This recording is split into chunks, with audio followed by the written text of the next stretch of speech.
ಯದಾ ಯದಾ ಹಿ ಧರ್ಮಸ್ಯ ಗ್ಲಾನಿರ್ಭವತಿ ಭಾರತ ಅಭ್ಯುತ್ಥಾನಂ ಅಧರ್ಮಸ್ಯ ತದಾತ್ಮಾನಂ ಸೃಜಾಮ್ಯಹಂ ಪರಿತ್ರಾಣಾಯ ಸಾಧೂನಾಂ ವಿನಾಶಾಯ ಚತುಷ್ಕೃತಾಂ ಧರ್ಮ ಸಂಸ್ಥಾಪನಾರ್ಥಾಯ ಸಂಭವಾಮಿ ಯುಗೆ ಯುಗೆ.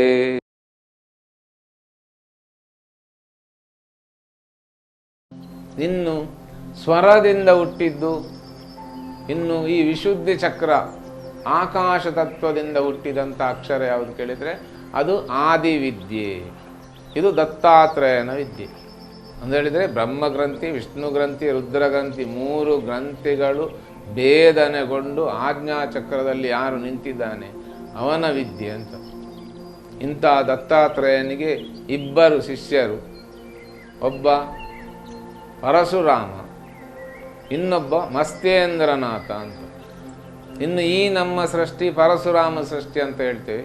ಹಾಗೆಯೇ ಈ ಪರಶುರಾಮ ಸೃಷ್ಟಿಯಲ್ಲಿ ನಾಥಪಂಥದ ಆ ಮಸ್ತೇಂದ್ರನಾಥ ಗುರು ಇದ್ದಂಥ ಜಾಗ ಇದು.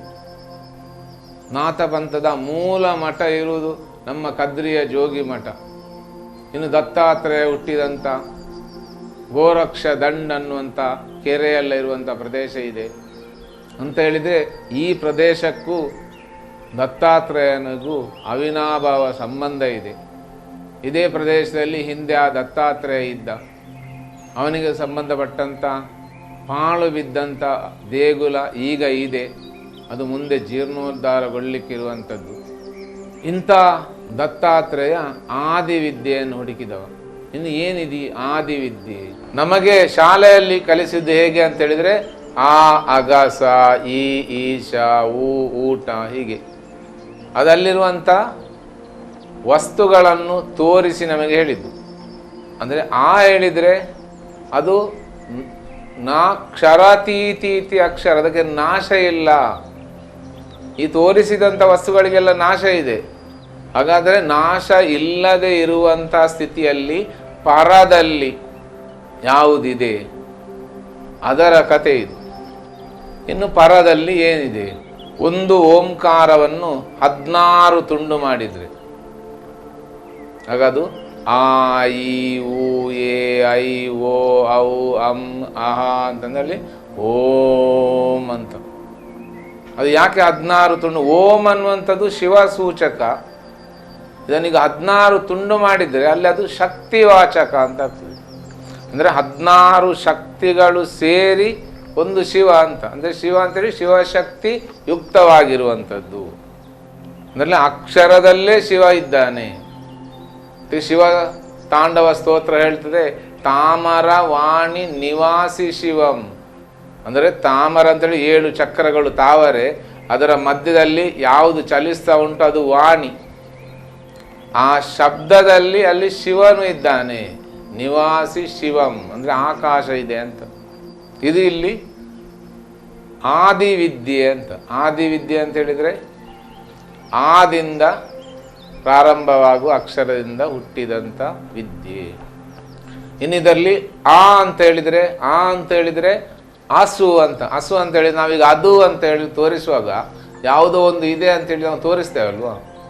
ಆ ಇರುವಂಥ ವಸ್ತು ಅಲ್ಲಿ ಇದೆ, ಆದ್ದರಿಂದ ನಾವೀಗ ಅದು ಅಂತ ಹೇಳ್ತೇವೆ. ಹಾಗೆ ಇಲ್ಲಿ ಹಸು ಅಂತ ಹೇಳಿದರೆ ಇರುವುದು. ಇನ್ನು ಎಲ್ಲಿ ಇರುವುದದು? ಅದು ಅಂತೇಳಿ ಆಕಾಶದಲ್ಲಿ ಇರುವುದು. ಸೊ ಈಗ ನಮ್ಮ ಸುತ್ತ ಒಂದು ಆಕಾಶ ಉಂಟು. ಈ ಆಕಾಶದಲ್ಲಿ ಏನೋ ಒಂದು ವಸ್ತು ಇದೆ, ಅದು ಈ ಭೂಮಿಯನ್ನು ಎತ್ತಿ ಹಿಡಿದಿದೆ. ಹಾಗೆ ಈ ಭೂಮಿಯಲ್ಲಿರುವಂಥ ಸಕಲ ಚರಾಚರಗಳನ್ನು ರಕ್ಷಣೆ ಮಾಡ್ತಾ ಇದೆ. ಅಂಥ ವಸ್ತು ಆ ಹಸು ಅದಲ್ಲಿದೆ. ಎಲ್ಲಿದೆ ಕೇಳಿದರೆ ಆಕಾಶದಲ್ಲಿದೆ. ಇನ್ನು ಈ ಕಣ್ಣಿಗೆ ಕಾಣದೇ ಇರುವಂಥ ಯಾವ ವಸ್ತು ಇದೆ ಅದನ್ನು ನಾವು ನೋಡುವುದು ಹೇಗೆ? ಆಗ ಈ ಅಂತ ಹೇಳಿದರೆ ಇಂದು ಹೇಳಿದರೆ ಚಂದ್ರ ಅಂತ. ಇಂದುಮತಿ, ಇಂದುಶೇಖರ, ಚಂದ್ರಮ ಮನಸೋ ಜಾತಃ. ಚಂದ್ರ ಹೇಳಿದರೆ ಮನಸ್ಸು, ಅಂದರೆ ಮನಸ್ಸಿನ ಅಂತೇಳಿದರೆ ಹುಟ್ಟಲಿಕ್ಕೆ ಕಾರಣೀಭೂತನಾದವ. ಇನ್ನು ಈ ಚಂದ್ರನಿಗೆ 16 ಕಲೆಗಳಿದೆ. 16 ಕಲೆಗಳಿಗೆ ಅನುಗುಣವಾಗಿ ನಮ್ಮ ಮೆದುಳು ಕಾರ್ಯಾಚರಿಸ್ತದೆ. ಹೀಗೆ ಅಂತ ಹೇಳಿದರೆ ಆ ಚಂದ್ರನ ಮುಖಾಂತರ, ಮನಸ್ಸಿನ ಮುಖಾಂತರ ನೋಡಬೇಕು. ಇನ್ನು ಯಾವುದನ್ನು ನೋಡುವುದು? ಇಲ್ಲಿ ಉತ್ತರದಿಂದ ದಕ್ಷಿಣದ ಕಡೆಗೆ ಒಂದು ಏನೋ ಹರಿಯುತ್ತಾ ಇದೆ. ಉತ್ತರ ಧ್ರುವದಿಂದ ದಕ್ಷಿಣ ಧ್ರುವಕ್ಕೆ ಚುಂಬಕ ಗಾಳಿಯು ಬೀಸುತ್ತಿದೆ. ಗಂಗಾ ತರಂಗ ರಮಣೀಯ ಜಟಾವಿಲಾಸಂ, ಅದು ಗಂಗಾ ತರಂಗ, ಅದು ಉತ್ತರದಿಂದ ದಕ್ಷಿಣಕ್ಕೆ ಹರಿತಾ ಇದೆ. ಹೀಗೆ ಹರಿತಾ ಇದೆ, ಅದಕ್ಕೆ ಅದು ಬೀಸುತ್ತಿದೆ. ಅದಕ್ಕೆ ಈಶಾಯತೆ ಇತಿ ಈಶ್ವರ, ಅದು ಬೀಸ್ತದೆ, ಅದಕ್ಕೆ ಈಶ್ವರ ಅಂತ ಹೆಸರು. ಹಾಗೆ ಇಲ್ಲಿ ಅನಾಹತ ಚಕ್ರದಲ್ಲಿರುವಂತಹ ಶಿವನಿಗೂ ಈಶ್ವರ ಅಂತ ಹೆಸರು. ಯಾಕೆಂತ ಹೇಳಿದ್ರೆ ಇಲ್ಲಿ ಗಾಳಿ ಇದೆ, ಆ ಗಾಳಿಯು ಬೀಸ್ತದೆ, ಆದ್ದರಿಂದ ಅದು ಈಶ್ವರ. ಇನ್ನು ಅದು ಉತ್ತರದಿಂದ ದಕ್ಷಿಣಕ್ಕೆ ಈಗ ಬೀಸಿ ಹೋಯಿತು. ಇನ್ನು ದಕ್ಷಿಣ ಧ್ರುವಕ್ಕೆ ಹೋಗಿ ಅದು ಒಳಮುಖವಾಗಿ ತಿರುಗ್ತದೆ. ಒಳಮುಖವಾಗಿ ತಿರುಗಿ ಇಲ್ಲಿಯ ತನಕದ ಮಾಸ್ ಮ್ಯಾಗ್ನೆಟಿಕ್ ವೇವ್ಸ್ ಏನಿತ್ತು ಅದೀಗ ವಿದ್ಯುತ್ ಕಾಂತೀಯ ತರಂಗ, ಎಲೆಕ್ಟ್ರೋ ಮ್ಯಾಗ್ನೆಟಿಕ್ ಫ್ರೀಕ್ವೆನ್ಸಿ ಆಗಿ ಇದಕ್ಕೆ ಲಿಂಗದ ಊರ್ಧ್ವರೇತಸ್ಸು ಅಂತ, ಅದು ದಕ್ಷಿಣದಿಂದ ಉತ್ತರಕ್ಕೆ ಹರಿಯುತ್ತದೆ. ಹೀಗೆ ಅದು ದಕ್ಷಿಣದಿಂದ ಉತ್ತರಕ್ಕೆ ಹರಿಯುವಾಗ ಎರಡು ತೊಡೆಗಳಿಗೆ ಉರು ಅಂತ ಹೆಸರು. ಯೋಗದಲ್ಲಿ ಉರು ಸಂಧಿ ಚಾಲನೆ, ಜಾನು ಸಂಧಿ ಚಾಲನೆ ಅಂತ ಯೋಗದ ಕ್ರಿಯೆಗಳೆಲ್ಲ ಇದೆ. ಹಾಗೆ ಅದು ಈ ಉರುವಿನ ಮಧ್ಯದಲ್ಲಿ, ಅಂದರೆ ಉರು ಸಂಧಿಯಲ್ಲಿ ಮೂಲಾಧಾರ ಚಕ್ರ ಇದೆ. ಈ ಮೂಲಾಧಾರ ಚಕ್ರದ ಮುಖಾಂತರ ಅದು ಮೇಲ್ಮುಖವಾಗಿ ಹರಿಯುವುದು. ಹಾಗೆ ಅಲ್ಲಿಂದ ಅದು ಉತ್ತಿಷ್ಟ ಅಂತ, ಉತ್ತಿಷ್ಟ ಅಂತ ಹೇಳಿದ್ರೆ ಮೇಲೆ ಏಳುವುದು. ಎದ್ದು ಮತ್ತೇನಾಯ್ತು, ಎಲ್ಲಿ ಹೋಯ್ತದು? ಅದು ಊ ಊ ಊ ಊ ಅಂತ ಹೇಳಿದ್ರೆ ಊರ್ಧ್ವ, ಅದು ಊರ್ಧ್ವ ಮುಖವಾಗಿ ಚಲಿಸಿತು. ಇನ್ನು ಊರ್ಧ್ವ ಮುಖವಾಗಿ ಚಲಿಸುವಾಗ ಅದು ಎಲ್ಲಿಂದ ಚಲಿಸಿದ್ದು? ಅದು ಋ ಅಂತ ಹೇಳಿದ್ರೆ ಋಷಿ. ಋಷ್ಯತೆ ಇತಿ ಋಷಿ, ಯಾವುದು ನೋಡ್ತದೆ ಅದು ಋಷಿ. ಯೋಗಿ ತನ್ನ ಎದೆಯ ಮಧ್ಯಭಾಗದಿಂದ ನೋಡ್ತಾನೆ, ಯೋಗಿ ಹೃದಯಾನಗಮ್ಯಂ. ಇದು ಇಲ್ಲಿ 7 ಚಕ್ರಗಳು, ಸಪ್ತರ್ಷಿಗಳು. ಅದರಲ್ಲಿ ಈಗ ಈ ಚಕ್ರ ಈಗ ಋಷಿ ನೋಡ್ತದೆ. ಇನ್ನು ರು ರು ರು ರು ಅಂತ ಹೇಳಿದ್ರೆ ಅಲ್ಲಿ ಹೂ ಬರ್ತದೆ, ಪುನಃ ಊರ್ಧ್ವಕ್ಕೆ ಬಂತು. ಊರ್ಧ್ವಕ್ಕೆ ಹೋಗಲ್ಲಿ 7 ಋಷಿಗಳು, ಸಪ್ತರ್ಷಿಗಳು. ಹೀಗೆ ಊರ್ಧ್ವ ಮುಖವಾಗಿ ಯಾವುದು ಚಲಿಸುವುದು ಕೇಳಿದ್ರೆ ಅದು. ಇನ್ನು ಅದು ಯಾವುದು ಕೇಳಿ ಅದಕ್ಕೆ ಏತತ್ ಅಂದ್ರೆ ಅದು, ತತ್ ಹೇಳಿದ್ರೆ ಅದು ಯಾವುದದು? ಅದು ವಿದ್ಯುತ್ ಕಾಂತೀಯ ತರಂಗ, ಅದು ಅದು ಹರಿಯುತ್ತಾ ಏನಾಯ್ತು, ಹರಿಯುತ್ತಾ ಅದು ಉತ್ತರ ಧ್ರುವಕ್ಕೆ ಹೋಗಿ ಅದು ಮತ್ತೆ ಪುನಃ ಕೆಳಗೆ ಬರ್ತದೆ. ಉತ್ತರ ಧ್ರುವದಿಂದ ಮತ್ತೆ ಹಾಗೆ ಕೆಳಗೆ ಬರುವುದು, ದಕ್ಷಿಣದಿಂದ ಮತ್ತೆ ಉತ್ತರಕ್ಕೆ ಹೋಗುವುದು. ಇದು ಏ ಅಂತ ಹೇಳಿದ್ರೆ ಏತ ಅಂತ ಹೇಳಿದ್ರೆ ಮೂಲಾಧಾರದಿಂದ ನೀವು ಸಹಸ್ರಾರಕ್ಕೆ ಕೊಂಡೋದ್ರೆ ಅದು ಸಹಸ್ರಾರದಿಂದ ಮೂಲಾಧಾರದ ಕಡೆಗೆ ಬರ್ತದೆ. ಇನ್ನು ಉತ್ತರದಿಂದ ದಕ್ಷಿಣಕ್ಕೆ ತಂದ್ರೆ ಅದು ದಕ್ಷಿಣದಿಂದ ಉತ್ತರಕ್ಕೆ ಹರಿಯುತ್ತದೆ. ಇದು ನಿರಂತರವಾಗಿ ಚಲಿಸುತ್ತಾ ಇರುವಂಥದ್ದು. ಅದಕ್ಕೆ ಅದು ಏತ. ಹೇಗೆ ಏತದಲ್ಲಿ ನಾವು ನೀರು ತೆಗಿತೇವೆ, ಒಂದು ಭಾಗದಿಂದ ಕೆಳಗೆ ಬಿಟ್ಟು ಇನ್ನೊಂದು ಭಾಗವನ್ನು ಎಳೆದಾಗ ಆ ನೀರಿನ ಒಳಗಿದ್ದಂಥ ಆ ಪಾತ್ರೆ ಹೇಗೆ ಮೇಲೆ ಬರ್ತದೆ, ಅದೇ ರೀತಿ ಕೆಳಗಿನಿಂದ ಮೇಲಕ್ಕೆ, ಮೇಲಿನಿಂದ ಕೆಳಗೆ ಹರಿಯುವಂಥ ಆ ಕ್ರಿಯೆಯ ಕಥೆ ಇದು. ಇನ್ನು ಇಷ್ಟು ಇರುವಂಥದ್ದು ನಮಗೆ ಹೇಗೆ ಗೊತ್ತಾಗ್ತದೆ? ನಮಗೆ ತಿಳಿಯಬೇಕಿದ್ರೆ ನಮ್ಮಲ್ಲಿ ಇಂದ್ರಿಯಗಳು ಅಂತ ಬೇಕು. ಪಂಚ ಕರ್ಮೇಂದ್ರಿಯಗಳು, ಪಂಚ ಜ್ಞಾನೇಂದ್ರಿಯಗಳು. ಈ 10 ಇಂದ್ರಿಯಗಳು ಮನಸ್ಸಿನ ಮುಖಾಂತರ ಕಾರ್ಯಾಚರಿಸುವುದು. ಯಾಕಂತ ಹೇಳಿದ್ರೆ ಆ ಮನಸ್ಸಿಗೆ ಇಂದ್ರ ಅಂತ ಹೆಸರು. ಆ ಇಂದ್ರನಿಗಿಲ್ಲಿ ಐಂದ್ರಿಯ, ಅದು ಇಂದ್ರಿಯ. ಹೀಗೆ ಇದು ನಿರಂತರವಾಗಿ ಹರಿತಾ ಇರ್ತದೆ ದಕ್ಷಿಣದಿಂದ ಉತ್ತರಕ್ಕೆ ಹರಿಯುವಾಗ ಅದು ಬ್ರಹ್ಮ ಗ್ರಂಥಿಯಲ್ಲಿ, ವಿಷ್ಣು ಗ್ರಂಥಿಯಲ್ಲಿ, ರುದ್ರ ಗ್ರಂಥಿಯಲ್ಲಿ ಆಕಾರ, ಊಕಾರ, ಮಾಕಾರ, ಜೇಂಕಾರ ಅಂತೇಳಿ 3.5 ಮಾತ್ರೆಯಲ್ಲಿ ಈ ಓಂಕಾರ ಇದೆ. ಹಾಗೆ ಅದು ಮೂಲಾಧಾರಕ್ಕೆ ಬರುವಾಗ ಅದು ಓಂ ಅನ್ನುವಂಥ ಅಕ್ಷರ, ಅದು ಓ. ಇನ್ನು ಅಲ್ಲಿಂದ ಅದು ಮೇಲೆ ಹರಿತಾ ಹೋಗುವಾಗ ಅದು ಓ ಓ ಓ ಓ ಓ ಅಂತೇಳಿ ಅಲ್ಲಿ ಓಜಸ್ಸು ಅಂತ. ಹಾಗೆ ಹರಿದು ಸಹಸ್ರಾರದಿಂದ ಮೇಲಕ್ಕೆ ಹೋಗ್ತದೆ, ಉತ್ತರ ಧ್ರುವಕ್ಕೆ ಹೋಗಿ ಕಾರಂಜಿಯಾಗಿ ಹೊರಗೆ ಹಾರ್ತದೆ. ಈ ಕಾರಂಜಿಯಾಗಿ 2ನೇ ಬಾರಿ ಹಾರುವಾಗ, ಸೊ ಮೊದಲು ಅಲ್ಲಿ ಬರುವಾಗ ಯಾರಿದ್ದದ್ದು? ಗಂಗಾ ತರಂಗ ಇದ್ದದ್ದು. ಈಗ 2ನೇ ಬಾರಿ ಹಾರುವಾಗ ಅದು ಔಷಧಿ ಜಾಹ್ನವೀತೋಯಂ ಶರೀರೇ ಜರ್ಜರೀಭೂತೆ ವ್ಯಾಧಿಗ್ರಸ್ತೆ ಕಲೇವರೆ ಔಷಧಿ ಜಾಹ್ನವೀತೋಯಂ ವೈದ್ಯೋ ನಾರಾಯಣೋ ಹರಿ. ಅಂದರೆ ದುಃಖ, ನೋವು, ಕಷ್ಟ, ಸಮಸ್ಯೆ ಇವುಗಳಿಂದ ಶರೀರ ಜರ್ಜರೀಭೂತವಾದಾಗ ಅದಕ್ಕೆ ವ್ಯಾಧಿ ಬರ್ತದೆ, ರೋಗ ಬರ್ತದೆ. ವ್ಯಾಧಿಗ್ರಸ್ತೆ ಕಲೇವರೆ. ಅದಕ್ಕೆ ಈಗ ಇಲ್ಲಿ ಯಾವುದು ಔಷಧಿ ಕೇಳಿದ್ರೆ ಔಷಧಿ ಜಾಹ್ನವೀತೋಯಂ, ಆ ಜಾಹ್ನವಿ ಯಾವುದು ನೀರಿದೆ, ಆ ಜಾಹ್ನವಿ ತ್ವಯಂ ವೈದ್ಯೋ ನಾರಾಯಣವರೇ, ಅದು ನಿಮಗೆ ಔಷಧಿ. ಹರಿ ಅಂತೇಳಿ ಹರಿ ತೀತಿ ಹರಿ ಅಂತಂದ್ರೆ ಕತ್ತರಿಸ್ತದೆ, ಆ ಭಾವನೆಯನ್ನೆಲ್ಲ ಕತ್ತರಿಸಿ ತೆಗೀತದೆ. ಯಾವ ಭಾವನೆ? ದುಃಖ, ನೋವು, ಬೇಸರ, ಭಯ, ಕಷ್ಟ, ಕೋಪ, ದ್ವೇಷ, ಈ ಎಲ್ಲ ಭಾವನೆಗಳು. ಅದು ಯಾರು ಕೇಳಿದರೆ ನಮ್ಮೊಳಗಿರುವಂಥ ನವ ನಾರಾಯಣರು, ಅಂದರೆ ಹಾರ್ಮೋನ್ಗಳು ಅಂತ. ನಾರಸ್ಯಾಯನ ನಾರಾಯಣ ಅಂತ. ನಾರ ಹೇಳಿದ ನೀರು, ಆ ನೀರಲ್ಲಿ ಮಲಗಿರುವವರು. ಪ್ರತಿಯೊಂದಕ್ಕೊಂದು ಅಕ್ಷತೆ ಐತಿ, ಲಕ್ಷ್ಮಿ ಅಂತ ಒಂದು ಲಕ್ಷ್ಮಿ ಸಹ ಇರ್ತದೆ. ಇನ್ನು ಈ ಹರಿ ಯಾರು ಕೇಳಿದರೆ ಹರಿನಾರಾಯಣ ಅಂತ. ಅಂದರೆ ಪಿಟ್ಯೂಟರಿ ಗ್ಲ್ಯಾಂಡಲ್ಲಿ ಯಾವ ಹಾರ್ಮೋನ್ ಇದೆ, ಇಲ್ಲಿ ಹರಿನಾರಾಯಣ, ಅವ ಕತ್ತರಿಸುವವ. ಅಂದರೆ ನಿಮ್ಮ ಭಾವನೆಗಳನ್ನೆಲ್ಲ ಕತ್ತರಿಸಿ ತೆಗೆದು ನಿಮ್ಮನ್ನು ರೋಗಮುಕ್ತವಾಗಿ ಮಾಡ್ತದೆ. ಆದ್ದರಿಂದ ಇಲ್ಲಿದು ಓ ಓ ಔ ಹೇಳಿದರೆ ಔಷಧಿ. ಇನ್ನು ಇಲ್ಲಿ ವಿಶುದ್ಧಿ ಚಕ್ರ, ಆಕಾಶ ತತ್ವ ಇದೆ. ಇದರಲ್ಲಿ 16 ದಳಗಳಿದೆ. ಈ 16 ದಳಗಳಲ್ಲಿ ಮೊದಲ ದಳದ ಮೊದಲ ಅಕ್ಷರ ಅಂ. ಹೀಗೆ ಈ ಅಮ್ಮಿನಿಂದ ಮತ್ತೆ ಅಂ, ಆಂ, ಇಂ, ಈಂ, ಉಂ, ಊಂ ಅಂತೇಳಿ ಅಕ್ಷರಗಳು ಎಲ್ಲ ಇಲ್ಲಿ ಹಾಗೆ ಕಂ, ಖಾಂ, ಹೀಗೆ ಅಕ್ಷರಗಳು. ಇನ್ನು ಇದೆಲ್ಲ ಇಲ್ಲಿ ಹೇಗಿದೆ ಕೇಳಿದರೆ ಆಹಾದಲ್ಲಿ ಇದೆ. ಹೀಗೆ 16 ಅಕ್ಷರಗಳಿಲ್ಲಿದೆ. ಈ 16 ಅಕ್ಷರಗಳನ್ನು ನಾವು ತೆಗೆದುಕೊಂಡಾಗ ಅದರಲ್ಲಿ ಓಂ ಅಂತ ನಾವೊಂದು ಅಕ್ಷರವನ್ನು ಉಚ್ಚರಿಸಿದರೆ, ಅಥವಾ ಆ ಇ ಉ ಎ ಐ ಓ ಔ ಅಂ ಅಂತ ಹೇಳುವಾಗ ಅದರಲ್ಲಿ ನಾನು ಋ ಅನ್ನು ಹೇಳಲಿಲ್ಲ. ಯಾಕಂದರೆ ಇಲ್ಲಿ ಓಂ ಅಂತ ಹೇಳುವಾಗ ಅಲ್ಲಿ ಋ ಅನ್ನುವಂಥ ಅಕ್ಷರ ಎಲ್ಲಿ ಸಹ ಬರುವುದಿಲ್ಲ ಅಲ್ಲಿ. ಯಾಕೆ ಅಂತ ಹೇಳಿದರೆ ಅಲ್ಲಿ ಈಗ ಇದನ್ನು ಇಷ್ಟು 14 ನೋಡುವವರು ಯಾರು ಕೇಳಿದರೆ ಅವರು ಆ ಋ ಯಾರು? ಋಷಿ, ಋಷ್ಯತೆ ಇತಿ ಋಷಿ, ಸಪ್ತರ್ಷಿಗಳು ಅಂತ. ಯಾವುದನ್ನು ನೋಡಿದ್ರು? ಆದಿಂದ ಆಹಾ ತನಕ ಇರುವಂಥ 14 ಲೋಕಗಳನ್ನು ನೋಡಿದ್ರು. ಅಂದರೆ 14 ರೀತಿಯ ಸೃಷ್ಟಿ. ಯಾವುದದು 14 ರೀತಿಯ ಸೃಷ್ಟಿ? ಮೂಲಾಧಾರದಿಂದ ಸಹಸ್ರಾರದವರೆಗೆ ಭೂಲೋಕ, ಭುವರ್ಲೋಕ, ಸ್ವಾಲೋಕ, ಮಹಾಲೋಕ, ಜನಾಲೋಕ, ತಪೋಲೋಕ, ಸತ್ಯಂ ಅಂತೇಳಿ 7 ಲೋಕಗಳು. ಇನ್ನು ಮೂಲಾಧಾರದಿಂದ ಪಾದದವರೆಗೆ ಅತಳ, ವಿತಳ, ಸುತಳ, ರಸಾತಳ, ಮಹಾತಳ, ತಳಾತಳ, ಪಾತಾಳ ಅಂತ ಹೇಳಿದರೆ ಒಂದು ಪಾರದರ್ಶಕ ಬೆಳಕನ್ನು ಪಟ್ಟಕದಲ್ಲಿ ಹರಿಸಿದರೆ, ಅಥವಾ ಮಳೆ ಬರ್ತಾ ಇದೆ, ಈಗ ಸೂರ್ಯನ ಕಿರಣ ಮಳೆಯ ಮುಖಾಂತರ ಹಾದುಕೊಂಡು ಬಂದರೆ ನಮಗೆ ಕಾಮನ ಬಿಲ್ಲು ಕಾಣಿಸ್ತದೆ. ಈ ಕಾಮನ ಬಿಲ್ಲಲ್ಲಿ 7 ಬಣ್ಣ ಗೋಚರಿಸ್ತದೆ, ಅಂದರೆ 7 ವಿಸಿಬಲ್ ಕಲರ್ಸ್ ಅಂತ. ಅದು VIBGYOR ಅಂತ. ಹಾಗೆ ನಮ್ಮ ಸಹಸ್ರಾರದಲ್ಲಿ ನೇರಳೆ ಬಣ್ಣ, ಇನ್ನು ಇಂಡಿಗೋ ಕಡು ನೀಲಿ ಬಣ್ಣ, ಆಕಾಶ ನೀಲಿ, ಹಸಿರು, ಹಳದಿ, ಇನ್ನು ಸ್ವಾದಿಷ್ಠಾನ ಚಕ್ರಕ್ಕೆ ಕಿತ್ತಳೆ ಬಣ್ಣ, ಹಾಗೆ ಮೂಲಾಧಾರ ಚಕ್ರಕ್ಕೆ ಕೆಂಪು ಬಣ್ಣ.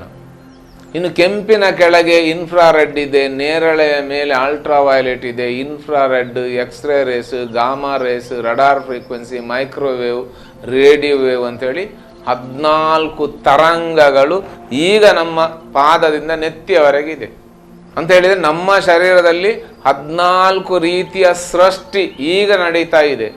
ಹಾಗೆ 14 ರೀತಿಯ ಸೃಷ್ಟಿಯನ್ನು ಮಾಡುವವಳಿಗೆ ಭಗವತಿ ಅಂತ ಹೆಸರು. ಭಗ ಅಂತೇಳಿದರೆ ಯೋನಿ, ಭಗ ಅಂತೇಳಿದರೆ ಸೃಷ್ಟಿ ಮಾಡುವ ಅಂಗ ಇರುವವಳು ಅಂತ. 14 ಅಂಗಗಳಿಂದ 14 ನಮನೆಯ ಸೃಷ್ಟಿಯನ್ನು ಅವಳು ಮಾಡ್ತಾಳೆ. ಇಂಥ ಸೃಷ್ಟಿಯನ್ನು ಈ ಋಷಿಗಳು ನೋಡಿದ್ರು. ಹೀಗೆ ಇದು ಆದಿವಿದ್ಯೆ ಅಂತ. ಇನ್ನು ಕಾದಿವಿದ್ಯೆಯನ್ನು ಹಯಗ್ರೀವ ಅಗಸ್ತ್ಯನಿಗೆ ಹೇಳಿಕೊಡುವಾಗ, ಯಾವಾಗ 3 ವರ್ಷದ ನಂತರ ಏನು ಹೇಳ್ತಾನೆ?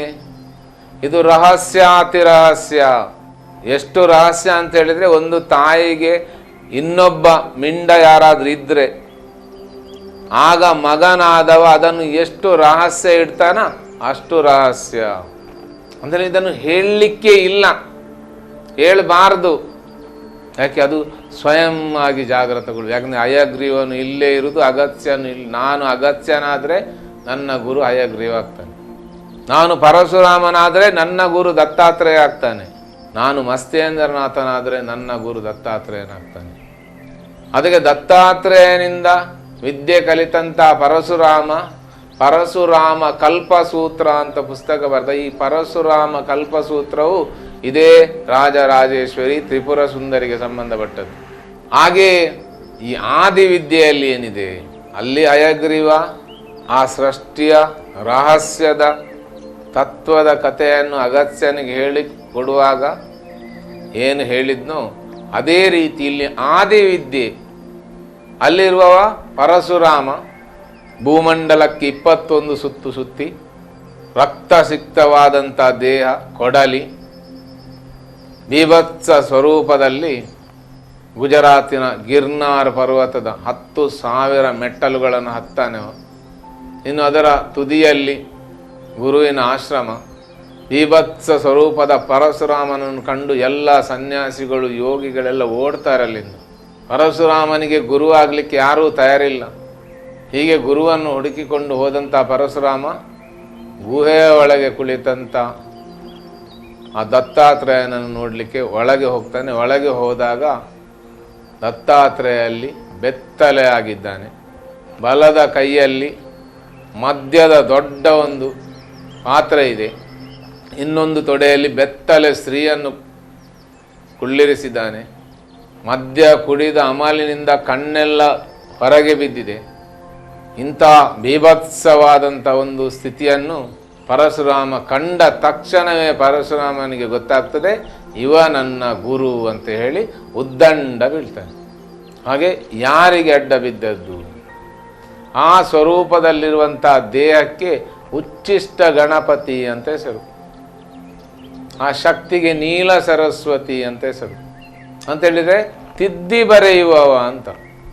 ಯಾಕೆ ತಿದ್ದಬೇಕು ಕೇಳಿದರೆ, ಪರಶುರಾಮ 21 ಸುತ್ತು ಬಂದು ಅಧಮ ಸತ್ಯನೆಲ್ಲ ಕೊಂದಿದ್ದಾನೆ. ಆದ್ದರಿಂದ ಈಗ ಹೊಸತ್ತು ಪುನಃ ಬರೆಯಬೇಕು, ಅದಕ್ಕೆ ತಿದ್ದಿ ಬರೆಯುವುದು. ಆ ತಿದ್ದಿ ಬರೆಯಲಿಕ್ಕೋಸ್ಕರ ನಮಗೆ ಪರಶುರಾಮ ಕಲ್ಪಸೂತ್ರ ಅನ್ನುವಂಥ ಪುಸ್ತಕ ಕೊಟ್ಟದ್ದು. ಇನ್ನು ಸುಮೇಧು ಬಂದು ಇಲ್ಲಿ ನಿಂತದ್ದು, ಮತ್ತು ಸುರತ ಮಹಾರಾಜ ಸಮಾಧಿ, ಒಳಲಿ ರಾಜರಾಜೇಶ್ವರಿ ದೇವಸ್ಥಾನ, ಇಂಥ ಒಂದು ಶ್ರೀವಿದ್ಯೆ ಇದು ದತ್ತಾತ್ರೇಯನ ವಿದ್ಯೆ. ಇಂಥ ದತ್ತಾತ್ರೇಯ ಹಾಗೆ ಅತ್ರಿ, ಅನುಸೂಯೆ, ದುರ್ವಾಸ, ಚಂದ್ರ ಇವರೆಲ್ಲ ಕಥೆಗಳನ್ನು ಹಿಂದಿನ ಸಂಚಿಕೆಯಲ್ಲಿ ತಿಳಿಸಿದ್ದೇನೆ. ತಮ್ಮೊಳಗಿನ ಗುರುತತ್ವವನ್ನು ಜಾಗೃತಗೊಳಿಸಿಕೊಳ್ಳಿ. ಇನ್ನು ಇದರ ಹಿಂದೆ ಶ್ರೀವಿದ್ಯೆಯ ದೀಕ್ಷೆಯೆಲ್ಲ ಇದೆ. ಶ್ರೀವಿದ್ಯಾ ಮಂತ್ರ ಬೇರೆ ಪುನಃ ಇದೆ. ಆದರೂ ಬರೇ ಆದಿಂದ ಅಹಾ ತನಕ ಅಕ್ಷರವನ್ನು ದಿನಾಲು ಉಚ್ಚರಿಸಿದ್ರೂ ಸಾಕು. ನಾನೇನು ಅರ್ಥ ಹೇಳಿದ್ದೇನೆ ಆ ಅರ್ಥವನ್ನು ಗ್ರಹಿಸ್ತಾ ಪ್ರತಿ ಒಂದೊಂದು ಅಕ್ಷರವನ್ನು ಉಚ್ಚರಿಸ್ತಾ ಹೋಗಿ ನಿಮ್ಮ ಒಳಗಿರುವಂಥ ಶ್ರೀವಿದ್ಯೆ ಅದು ಈಗ ಇದೆ. ಇವತ್ತು ನಾವು ವಿಜ್ಞಾನದ ಯುಗದಲ್ಲಿರುವವರು. ಇಲ್ಲಿ ಯಾವುದೂ ರಹಸ್ಯ ಇಲ್ಲ, ಎಲ್ಲ ತೆರೆದುಕೊಂಡೇ ಇದೆ. ಇನ್ನು ಈಗ ಕಲಿಯದಿದ್ದರೆ ಮುಂದೆ ಕಲೀಲಿಕ್ಕೆ ಸಾಧ್ಯವೇ ಇಲ್ಲ. ಅದಕ್ಕಾಗಿ ಈ ವಿದ್ಯೆಯನ್ನು ಈಗ ಕಲಿಯಬೇಕು. ಇದು ಪ್ರಪಂಚಕ್ಕೆ ಒಂದು ಹೊಸ ದಿಶೆಯನ್ನು, ಒಂದು ಡೈರೆಕ್ಷನನ್ನು ಕೊಡಲಿಕ್ಕಿದೆ. ಇಲ್ಲಿಯವರೆಗೆ ಯಾರಿಗೂ ಸಿಗದೇ ಇದ್ದಂಥ ಒಂದು ವಸ್ತುವನ್ನು ನೀವೆಲ್ಲರೂ ವಿಜ್ಞಾನ ಕಲಿತಿದ್ದೀರಿ, ತಿಳಿದಿದ್ದೀರಿ. ಆ ವಿಜ್ಞಾನದ ಭಾಷೆಯಲ್ಲಿ ನಿಮಗೆ ಅರಿವು ಆಗ್ತದೆ ಅನ್ನುವಂಥ ಧೈರ್ಯದಿಂದ ಇದನ್ನು ಕೊಡ್ತಾ ಇದ್ದೇನೆ. ದಯವಿಟ್ಟು ಇದನ್ನು ಸದುಪಯೋಗಪಡಿಸಿಕೊಳ್ಳಿ. ತಮ್ಮೊಳಗಿನ ಆ ಆಧ್ಯಾತ್ಮ ಜಾಗೃತಿಗೆ ಬೇಕಾದಂಥ ಗುರುವನ್ನು ಜಾಗೃತಗೊಳಿಸಿಕೊಳ್ಳಿ.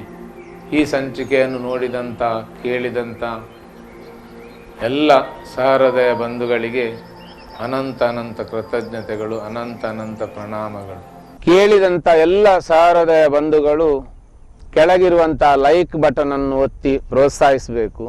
ಹಾಗೆ ಮುಂದಿನ ದಿನಗಳಲ್ಲಿ ಇಂಥದೇ ಹಲವು ಚಿಂತನೆಗಳನ್ನು ವೀಕ್ಷಿಸಲು ಬೆಲ್ ಬಟನ್ ಅನ್ನು ಒತ್ತಿ ಹಾಗೆ ಸಬ್ಸ್ಕ್ರೈಬ್ ಮಾಡಬೇಕಾಗಿ ವಿನಂತಿಸ್ತೇನೆ.